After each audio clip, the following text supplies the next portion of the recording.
Hello everyone and welcome back to another episode of Minecraft Myth Busting. This one is called Questions and Answers because you got questions, I've got answers, and some of them are fresh new questions for us to investigate, and some of them are related to the last couple of episodes that I made in Minecraft 1.13. We got a lot to get through this episode, so let's jump right into it.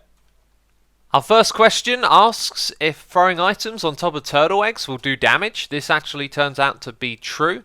As I throw down a few items here, there seems to be a chance that eventually it will take some damage. You can hear the sound effects, you can see the particles. They are clearly taking damage. Another thing that will do damage as well is falling blocks. So up here I've got some of the blocks that can fall down. They will break off when they hit the turtle eggs, but they do have a chance once again to actually break them. And if they do, they replace it, as you just saw. Question number 2 is a long question, so let's simplify it. There is a lot of confusion around dolphins and what they need to live.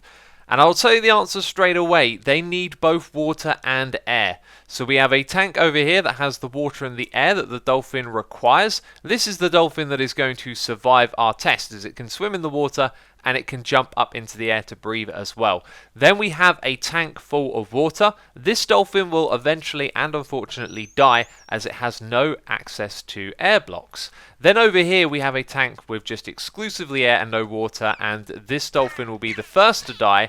As you can see, it immediately starts to take damage. What's really fascinating about this though is if there is water in there to begin with, the dolphin will be fine.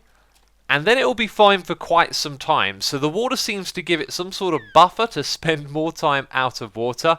And that buffer lasts for 2 minutes. I recorded it, I timed it. This guy died 2 minutes after it came out of water.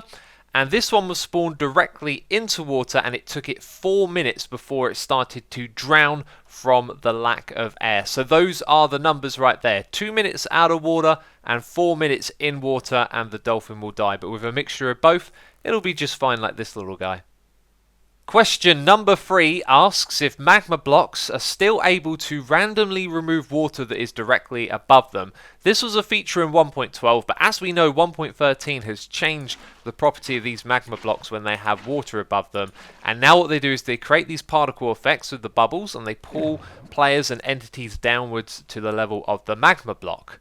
Now I've actually sat here and watched a pool of water with magma blocks under it for a fair few minutes, and I hadn't seen a single piece of water disappeared. But there is of course another test to do here as well, which is flowing water. So this time we're going to put a source water over here, source water over there. Well, again, I've already done this. I've sat here and watched for a while and not seen a single thing get removed. So I think it's pretty fair to say that that feature of the magma block is no longer in the game. And now I'd like you to cast your mind back a couple of episodes ago to where we tested the speed of travelling upwards in a soul sand elevator made with water. I had quite a few comments which were statements based on assumptions telling me that I was wrong. Now, first of all, you can't really be wrong if you measure something. We measured the speed of travelling upwards and we got an answer. The problem was people thought that there might have been a faster way. If there was a faster way, still means this number that we pulled from our test was correct, and it turns out that there isn't a faster way. So I have created a little bit of space down the bottom here so I can get into the water and go into swim mode. I've then swum all the way up to the top, and I've also done that with depth strider as well, and there is actually no difference whatsoever in speed, which is why we shouldn't make assumptions and we should do tests. Now this bit is kind of tricky because as you can see right now, I am in sprint mode, and when we go up here sometimes we lose the sprint mode. I think we've actually kept it this time, but we are actually travelling the exact same speed as if we wasn't sprinting, and the depth strider makes no difference at all. In a very relatable question, I had a comment saying how high can soul sand and magma blocks go? I'm assuming we're talking about the particle effects here. As you can see, it stretches from the very bottom block in the world all the way to the very top. If we come up here and bob in the water, we can see the effect of this one reaches all the way to the top, and the same for the magma block too. We're now over at the myth-busting water tank. I'm in survival mode. I'm ready to dip my toes in and do some swimming. We have a question from a curious mind asking if the swimming animation affects the rate at which your breath meter goes downwards. So we'll do a side-by-side comparison. I will swim by moving around in the water, and I will also use the swimming animation as well. So the side-by-side comparison shows no difference at all, and the person who asked this question also speculated it may be the transition from 1.12 to 1.13 that have made them think this. Well, I actually went and checked in 1.12 how long you breathe for underwater, and it's actually a second shorter. In 1.12 you can breathe underwater for 14 seconds, and in 1.13 it's been up to 15 seconds. While we're doing these underwater shenanigans, I've conducted a few more tests because I had a question asking if respiration and aqua infinity still work the same way with all the changes in 1.13. The answer is quite simply yes. So to bring you up to speed on what these enchantments do, aqua infinity removes the penalty for breaking blocks when you are underwater, so they will break the same speed as when you are above water. And then we have 3 levels of respiration. All these do is quite simply extend the duration you can breathe underwater. The first one will add 15 seconds, then 30, then 45 seconds. Looking over my list of questions, we have another one that is perfect for life inside of this tank. This comes from a live stream where someone was asking if the levitation effect is reversed when you're in water.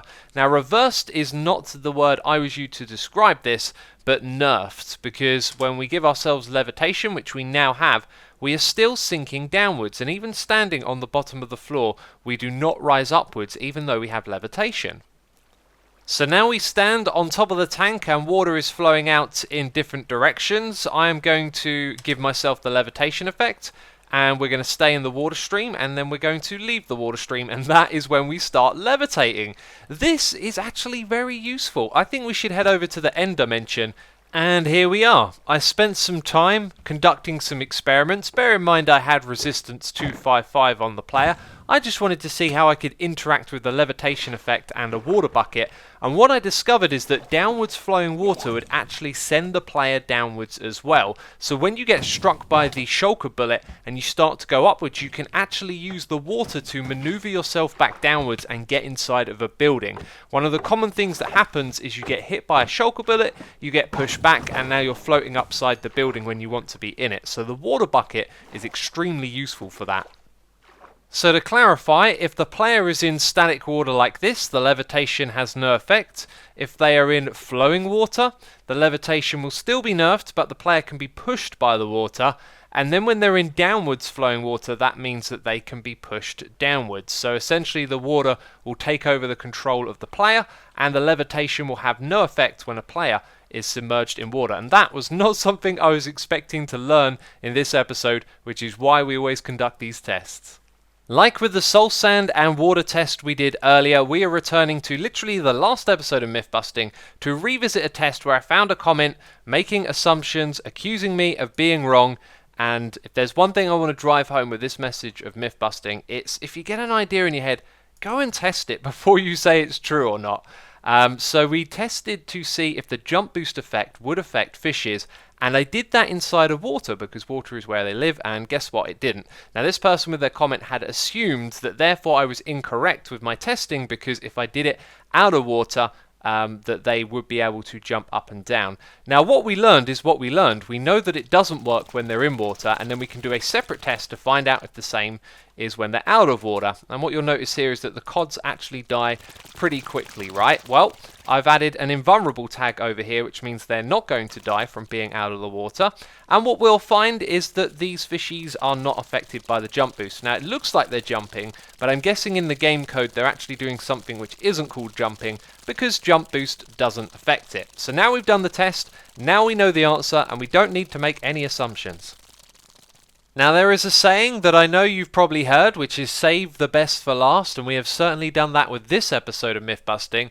I have a question from the comments asking if there is a limit on how much XP can be stored in a furnace. So when a furnace smelts items, and the items are taken out with a hopper below, it will still store the XP of the smelted job. So this furnace right here has the equivalent of a stack inside of it. It's also got 1 ingot in it, so we can take that out and you can see how many levels we get from this. This one over here has smelted 10 stacks. So what we're going to do is just do a quick test, go through this one by one and see how much XP we get. So for 100 stacks of iron, wow. Then we're on to 1,000. And that actually took a little bit of time to consume all of the XP. So now we're on to 10,000 stacks. And the experience went all over the place, which is one of the reasons there is like this glass below and a little ring of iron blocks to catch the stuff. So if we waste any here, that's not really a problem because we're trying to find out if there is a limit. So I'm going to have to conduct another experiment. But first of all, let's grab this one right here. And the game just went super laggy from all the entities that we have created. This is literally probably now a frame a minute. There might be a problem with this test, you see. As my frames very slowly started to return, I was able to type a command into chat, destroy the XP, and get the world back to normal. And now what I've gone and done is I've created the furnace, which we must never ever take the iron ingot from because it will probably crash the world. It would appear that there is actually no limit whatsoever to this, or if there is a limit, it is extremely high. There are a lot of 9s right here. These 9s represent the amount of times the iron ingot has been smelted. Just to prove the point, I'm going to add a few extra 9s to it, and then we're going to set the block, and if ever we would take the iron ingot out of that, it would probably produce so many entities, it would corrupt the world and make it unplayable, so we can never do that. But as it stands, it seems like there isn't actually a limit, and I think that this could possibly be abused in the game. So I think this might be something that needs patching and could be possibly classified as a bug.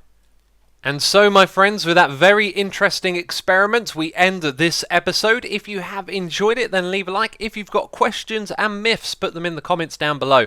And of course, if you want to learn more, check out the myth busting playlist. That is it from me, this episode of Myth Busting. Thank you for watching, and I'll see you soon. Bye-bye.